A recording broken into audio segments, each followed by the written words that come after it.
Hello everyone, how are you. चले अपने next video के लिए। अब हमारा नेक्स्ट वन है lesson number 11 of English grammar and आज का topic today we are going to cover the sentence. Okay, अभी तक हम कर चुके हैं noun pronoun part of speeches कर चुके हैं ना, और द सेंटेंस कर रहे हैं। अब सेंटेंसेस हम कर रहे हैं ना, जैसे नाउन प्रोनाउन में भी हमने बनाया था। जैसे एग्जाम्पल देखिए यहाँ पे, little boy set in a corner, right. तो सेंटेंस क्या है? सेंटेंस आपको मैंने पहले भी बोला ना, जो ग्रुप ऑफ वर्ड्स हैं when they come together and make a complete sense. ठीक है, कुछ वर्ड्स जो हम इस ऑर्डर में लगाते हैं, उनको यूज करते हैं, उनको सेट करते हैं कि वो एक कंप्लीट सेंस बनाएं। वो जो बोलना चाहते हैं, what we want to communicate, that is communicated properly, its meaning is clear. Okay, तो that group of word is called a sentence. Okay, जैसे the little boy sat in a corner, तो ये क्या है? This is a group of word which is conveying a meaning, जो एक complete sense meaning बता रहा है कि छोटा boy है, लड़का है, वो corner में बैठा था। ठीक है, sat in a corner। तो little boy sat in a corner, तो हमने पार्ट ऑफ स्पीच में भी किया। तो नाउन प्रोनाउन वर्ब हर कोई अपनी अपनी जगह ले रहा है एट प्रॉपर प्लेसेस, एंड सबको इस तरह से सेट हो रहा है कि उसकी कंप्लीट सेंस हो रही है। ठीक है, तो यहाँ पे भी लिटिल बॉय क्या है? लिटिल एडजेक्टिव है, बॉय नाउन है, सैट वर्ब है, और इन अ कॉर्नर भी। ठीक है, part of group of word होता है ना, वर्ब भी एक ही नहीं हो सकता, ज्यादा भी हो सकते हैं।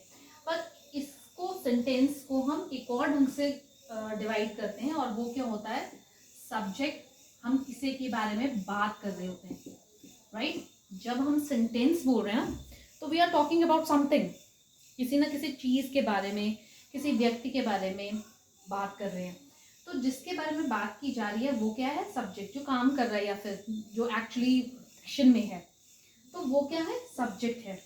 और वो, और कुछ ग्रुप ऑफ वर्ड क्या होता है? प्रेडिकेट करते हैं, वो उसके सब्जेक्ट के बारे में बताते हैं। ठीक है, जैसे सैट इन अ कॉर्नर, तो कौन बैठा है in a corner? A little boy. ठीक है, तो a group of word which predicate और tell about the subject is called predicate. ठीक है, तो सेंटेंस क्या बनाता है? Subject plus predicate is your sentence. Okay, and अगर हमने डिफाइन करना है, डेफिनेशन देनी है सेंटेंस की, तो क्या दे रहे? A group of a word which conveys a meaning which makes a complete sense is called a sentence. ठीक है, अब another example, यहाँ मैंने एक और लिखा है, he has a chain of gold. ठीक है, अब he has a chain of a gold मतलब एक complete sense नहीं बना रहा ये, something is required। ठीक है, उसको कुछ ना कुछ और वर्ड्स चाहिए टू कंप्लीट इट्स सेंस। तो ऐसे जैसे राइजेस इन ईस्ट, ठीक है, राइजेस इन ईस्ट, तो ग्रुप ऑफ वर्ड जो कंप्लीट सेंस नहीं बनाता, बट वो पार्ट ऑफ सेंटेंस होता है। ठीक है, वो किसी बड़े सेंटेंस का पार्ट है, और उसको इस ढंग से यूज किया जाता है उस ग्रुप ऑफ वर्ड को कि वो जो सेंटेंस है उसका कंप्लीट सेंस बना सके। ऐसे ग्रुप ऑफ सेंटेंस वर्ड्स को हम क्या कहते हैं? Phrase, phrases. ओके, अब थर्ड वन देखिए, एक और चीज है, he has a chain which is made of a gold। Now अब ये कंप्लीट सेंटेंस आ रहा है कि he सब्जेक्ट है जिसके बारे में हम बात कर रहे हैं, है ना। ओके, उसके पास क्या है? चेन है। ओके, और वो चेन किसके बारे में बनी है? Which is made of a gold. ठीक है, जो कि गोल्ड से बनी है। तो ये सारा का सारा क्या बना रहा है? This is a complete sentence, right. He has a chain which is made of a gold. पर एक चीज और देखिए, अब आप, जैसे अगर मैं इसको ब्रेक कर दूं, ही हैज अ चेन, तब भी तो कंप्लीट सेंस बना रहा है ना। He has a chain, he is subject, has a chain is predicate, और सेंस भी कंप्लीट है। ही हैज अ चेन, उसके पास एक चेन है। ठीक है, अब दूसरी तरफ अगर हम इस ग्रुप ऑफ वर्ड को देखें, विच is made of a gold, तो यहाँ पे ये भी सब सब्जेक्ट है, is made of a gold भी, मतलब ये भी विच is made of a chain which is made of a gold, तो ये भी एक कंप्लीट सेंस बना रहा है। तो ऐसे सेंटेंसेस को हम क्या बोल रहे हैं, क्लॉज बोल रहे हैं, ठीक है, क्लॉजेस हैं, ऐसे सॉरी ऐसे ग्रुप ऑफ वर्ड्स को क्लॉज बोल रहे हैं। तो क्लॉजेस जो हैं ये भी पार्ट, मतलब जो फ्रेज और चेन ऑफ अ गोल्ड, ठीक है, और विच is made of a gold, ठीक है, इसमें फर्क क्या है, a chain of a gold भी आपको कुछ मीनिंग क्लियर कर दिया है कि चेन ऑफ अ गोल्ड है, ठीक है, किसकी है, किसने बनाई है, वो क्लियर नहीं है, पर ये पार्शली मतलब मीनिंग क्लियर कर रहा है, तो ये फ्रेज है। A chain made of which is made of a gold, यहाँ क्या है, ये कंप्लीट सेंस, जो विच है वो सब्जेक्ट बन रहा है, is made of a gold जो है उसका प्रेडिकेट बन रहा है, और ये जो है कंप्लीट सेंस हमें कम कर रहा है, ठीक है। तो ऐसे group of a word which is of course, ऐसे सेंटेंसेस में होता है which is made of a gold, it require some subject, पर दोनों में डिफरेंस क्या है, अगर इसको इंडिपेंडेंटली देखेंगे तो इसका मीनिंग है हमारे पास, हमें मीनिंग समझ आता है, इसमें भी हमें मीनिंग समझ आता है, पर मतलब समथिंग इज मिसिंग, ऐसा कुछ चीज है जो हमें चाहिए, ठीक है। ये भी ग्रुप ऑफ वर्ड है, ये भी ग्रुप ऑफ वर्ड है, पर this is incomplete in meaning, it required partially meaning convey कर रहा है, ये कंप्लीटली मीनिंग कंप्लीट कर रहा है, और दोनों में क्या चीज है, फ्रेज एंड क्लॉज जो है वो पार्ट ऑफ सेंटेंस है, it required some more words to complete its sense, मतलब एक पूरा एक प्रॉपर सेंटेंस बनने के लिए, ओके। तो क्लॉज में सब्जेक्ट और प्रेडिकेट होता है, फ्रेज में सब्जेक्ट नहीं होता, ये भी ग्रुप ऑफ वर्ड है, ये भी ग्रुप ऑफ वर्ड है, इसका पार्शियल मीनिंग आता है, इसका पार्शियल मतलब ये कंप्लीट सेंस जो है हमें कन्वे करता है, पर दोनों ही क्या पार्ट है, पार्ट ऑफ अ सेंटेंस है, ठीक है। तो तीनों चीजों में फर्क पता चल गया, सेंटेंस वो ग्रुप ऑफ वर्ड है जो कंप्लीट मीनिंग बताता है, ठीक है, which conveys us a complete meaning, sense बनती है पूरी पूरी।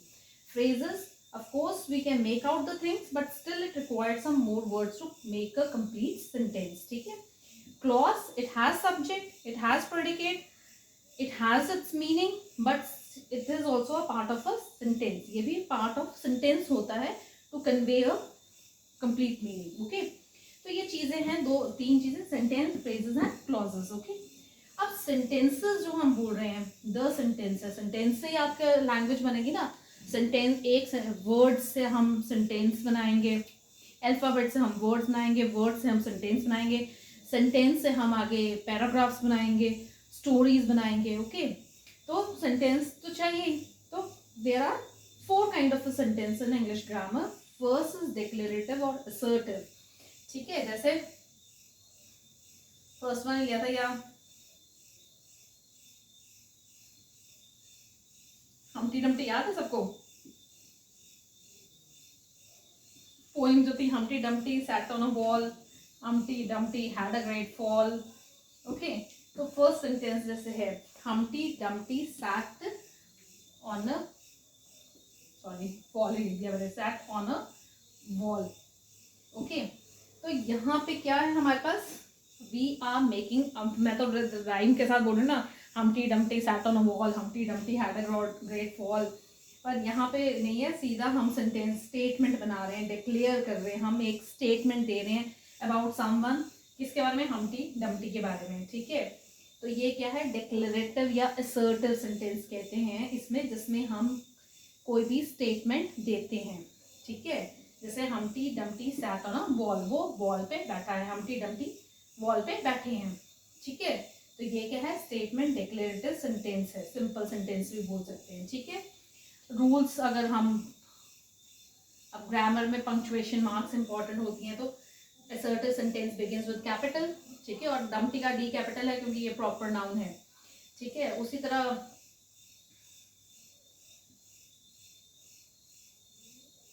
he declared the results,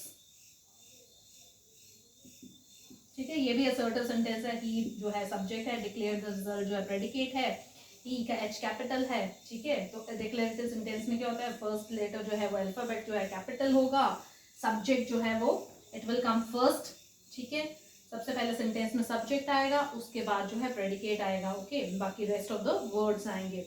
another thing, ये हमेशा किसमें होगा, punctuation mark, full stop, period, ठीक है, पीरियड पे एंड होगा, ठीक है। हमटी Dumpty set on a ball, अब ये हम रिमूव कर देते हैं ना, कई बार नहीं लगाते हैं, तो this is also one of the major mistakes, ये भी मिस्टेक्स में काउंट होती है, ठीक है। तो we need period, full stop to make it a complete sentence, punctuation के हिसाब से इसको ठीक करने के लिए। तो डेक्लेरेटिव सेंटेंस क्या है, which make a sentence it ends on full stop और अ पीरियड, ठीक है। तो ये क्या है हमारा first type of sentence. Second, interrogative, जहां हम we ask questions, what is your name,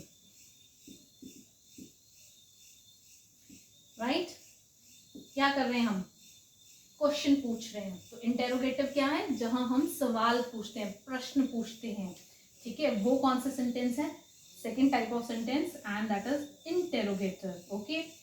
interrogative word sentence begins with interrogative pronouns, pronouns का वीडियोस देखेंगे, वहां हमने किया है what, which, where, how, when, ये क्या है, इंटेरोगेटिव प्रोनाउंस हैं।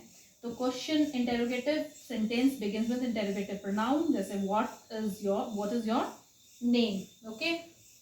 हमेशा सेंटेंस का फर्स्ट अल्फाबेट कैपिटल होता है, बहुत सारे लोग जो है वो स्मॉल लेटर्स लिखते हैं, जो कि गलत है, ओके। फॉर्मल इंग्लिश में जो सेंटेंस है that will first alphabet will be capital always, okay. तो व्हाट इज योर नेम, अब मैंने लगा दिया full stop, is it right, no, this is wrong, okay. Interrogative sentence ends on question mark always, ठीक है, ये question mark में होगा। अब आप बोलेंगे इतना छोटी सी चीज बता रहे हैं, ये बहुत इंपॉर्टेंट है, जब आप डायरेक्ट इनडायरेक्ट करोगे तो इन चीज़ों का जो है हमें याद रखना है और हमें यूज़ करना है, ठीक है। डायरेक्ट इंडायरेक्ट में जब इंटेरोगेटिव सेंटेंसेस को चेंज करोगे या डिक्लेरेटिव को ही चेंज करोगे, ठीक है, तो वहाँ जब board classes, again ICSE board की बात करेंगे, तो श्योरली आता है उसमें क्वेश्चन, राइट, डायरेक्ट इनडायरेक्ट का, एक्टिव पैसिव का, तो वहाँ ये चीज़ें आपके लिए इम्पॉर्टेंट है, बच्चों के लिए वेरी सिंसियर, वेरी मतलब properly you have to convert. पहले तो आंसर्स नहीं दिए होते थे, you have to just change the things, okay. अब आपके पास क्या होता है, you have multiple choice question, 4 options दिए होंगे, you have to take the right one. थोड़ा इजी हो गया ICSE बोर्ड में भी, पहले नहीं होता था, पहले सिर्फ ऐसे ही होता था, do as directed and you have to do the rules apply करके, you have to change the things, ठीक है, चाहे वो कंपैरिजन ऑफ एडजेक्टिव है, चाहे डायरेक्ट इनडायरेक्ट है, चाहे एक्टिव पैसिव है, इस तरह के क्वेश्चंस वहाँ आते थे। पर now you have multiple choice question, आपको मल्टीपल 4 ऑप्शंस दिए होते हैं, you have to tick the right one, but then also you should know the rules, आपको रूल पता होगा, क्योंकि अगर ये भी अगर मिस हुआ तो of course your marks will go, 1 number का तो क्वेश्चन है, तो कितना देगा टीचर बेचारा, तो वो मिस हो जाएगा, ठीक है। अब the third one is your imperative sentence. Interrogative समझ आ गया, जहाँ पे हम कोई क्वेश्चन, प्रश्न, सवाल पूछते हैं, वो सेंटेंसेस इंटेरोगेटिव सेंटेंसेस हैं, right. Now imperative sentence, imperative sentence में हम क्या लेते हैं, we go for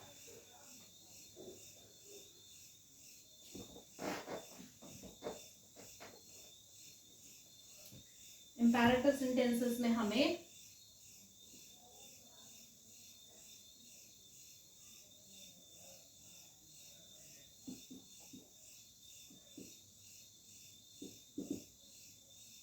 feelings show यहाँ पे होती हैं आपकी, ठीक है, और एक्सक्लेमेटरी,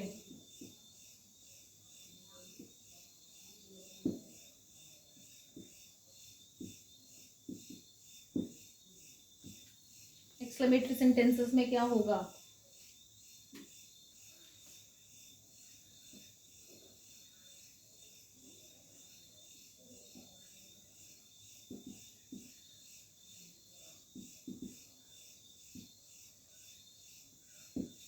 राइट, ठीक है। Exclamatory sentence, what a beautiful rose. Now what यहाँ पे इंटेरोगेटिव प्रोनाउन नहीं है, ठीक है, what a beautiful, exclamatory, sudden expression दे रहे हो आप, जैसे हुर्रा,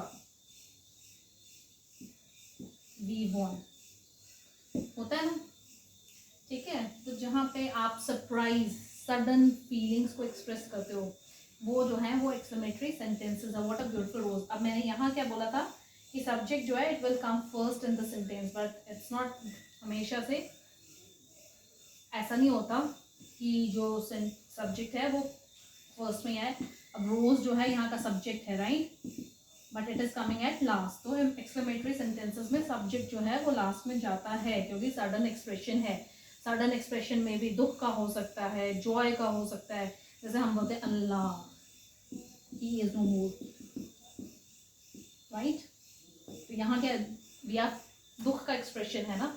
तो किसी भी तरह का जो आपकी जो वो है एक्सप्रेशन, सडन एक्सप्रेशन, दुख, सुख, सरप्राइज, शॉक, कुछ भी होगा, वो एक्सक्लेमेटरी सेंटेंस में आएगा। तो एक्सक्लेमेटरी सेंटेंस में क्या है, एक चीज़ आपने यहाँ पे नोटिस की, व्हाट आई एम यूजिंग, ये साइन यूज कर रही हूँ ना, पंक्चुएशन मार्क, ये क्या है, एक्सक्लेमेटरी साइन है। तो ये पीरियड में नहीं ऑफ होता है, लास्ट एंड नहीं होता, ये होता है एक्सक्लेमेटरी साइन में एंड होता है, ठीक है। व्हाट अ ब्यूटीफुल रोज, कितना सुंदर रोज है ना। तो हुर्रे, वी वॉन, तो यहाँ क्या है, ये हमारा सडन जॉय एक्सप्रेस कर रहा है, एक्सक्लेमेटरी साइन है, we won is complete sentence. उसी तरह Allah, he is no more, right. तो दुख की बात है ना, हो भगवान, हे भगवान, वो जो भी हो गया है ना, तो exclamatory sign and he is no more. तो ये वाले फोर्थ सेंटेंस क्या है, एक्सक्लेमेटरी सेंटेंसेस जो कंप्लीट सेंस कन्वे कर रहे हैं, और क्या है, showing the sudden, anything sudden, okay, दुख है, सुख है, जॉय है, सॉरी शॉक है, सरप्राइज है, कुछ भी, ठीक है। अब इंपैरेटिव सेंटेंस क्या है, जैसे be quiet, bring a glass of water, glass of water, ठीक है। अब आप बोलेंगे ये भी तो वो है, क्या है, स्टेटमेंट ही बना रहे हैं, स्टेटमेंट नहीं बना रहे हैं, यहाँ पे हम क्या दे रहे हैं, अलग है ना। यहाँ से देखो, हमटी Dumpty set on a wall, पूरा है, सब्जेक्ट है, प्रेडिकेट है, वर्ब है, सब कुछ है। यहाँ बी क्वाइट में क्या नहीं है, समथिंग इज मिसिंग है। और क्या मिसिंग है, सब्जेक्ट, सब्जेक्ट इज मिसिंग ना, ठीक है। तो इंपैरेटिव सेंटेंस क्या है, विच गिव यू कमांड, ठीक है, जहाँ पे हमें ऑर्डर या कमांड जैसे सेंटेंस दिया जाता है, तो उन सेंटेंसेस को हम बोलते हैं इंपैरेटिव सेंटेंसेस, ठीक है। बी क्वाइट, चुप रहो, बोलते हैं ना, चुप रहो, कौन चुप रहो, तुम चुप रहो ना, यू कीप क्वाइट, ठीक है, बी क्वाइट। तो यहाँ जो सब्जेक्ट है वो अंडरस्टूड है, ओके। हम यहाँ subject he, she, it, boy, girl, man, women कुछ भी यूज नहीं कर रहे हैं, but the subject is understood, शांत रहो। Obviously the people in front of you को आप बोलेंगे ना शांत रहो, तो यहाँ क्या है, सब्जेक्ट इज अंडरस्टूड। तो इंपैरेटिव सेंटेंस में सब्जेक्ट जो है वो अंडरस्टूड होता है, ओके। पर एक्टिव पैसिव जब आता है वहां पे हम इसके सब्जेक्ट को वापस लाते हैं, ठीक है, वो भी हम करेंगे नेक्स्ट उसमें।